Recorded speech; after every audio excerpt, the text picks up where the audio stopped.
VMO Squat has a lot of different varieties, and we're going to go through a good portion of them to help you figure out what the best is for you. So first of all, the setup is ultimately this heel elevated squat. And what that does is, because I don't have to work with the restriction of my ankles, I can get down deeper into full knee bend, and invariably this puts more pressure on my ankles, so I can get some more of that forward ankle bend as well, which is very conducive to my squat. As far as the object that you're going to utilize, well, almost every gym, every setup is going to have some sort of plate or riser. You could even stand on dumbbells. It's totally fine. This will work.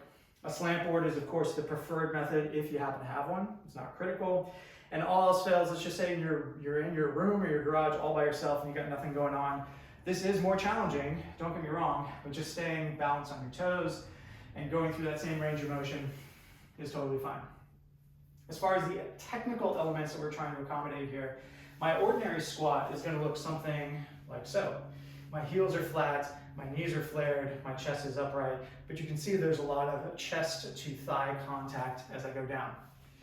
In this VMO variety, I'm pushing my knees forward, I'm staying way more upright, which is going to place a lot more tension on my quads, the VMO being right here, hence the VMO squat, and then also some pressure on my spinal erectors and stability as I stay upright. One of the primary things that's going to happen that we're trying to train out is when people get into this and they can't help but get into this position. They have the mobility, but they just don't have the strength to maintain the position. So we're trying to stay up and tall, knees away from chest as much as possible.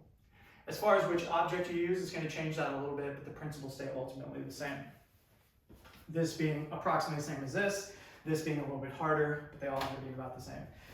As far as your implements go, well, if you're very compromised, and this goes across all of the different mediums, so I'm just going to demonstrate it here on the slant board, I can accommodate by hanging on to these, staying upright, removing a percentage of my body weight, and using them like ski poles to help get myself back out if you're in a knee compromised position.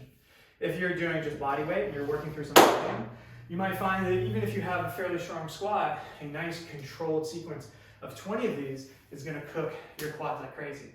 And then furthermore, you can always add a dumbbell. I'm going to hold it in this goblet fashion, elbows cleared from the knees. I don't want to be here. This would be a sign that maybe weight isn't appropriate quite yet.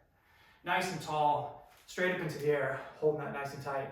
And how heavy of a weight do you have? Well, that's how strong and difficult you can make this movement. This translates back to here, no problem. Obviously, it's going to be more difficult pound for pound, but it still works if you're going without any equipment whatsoever. Bias the quads, crank down on that ankle position a little bit, stay nice and upright, and you've got yourself a great view.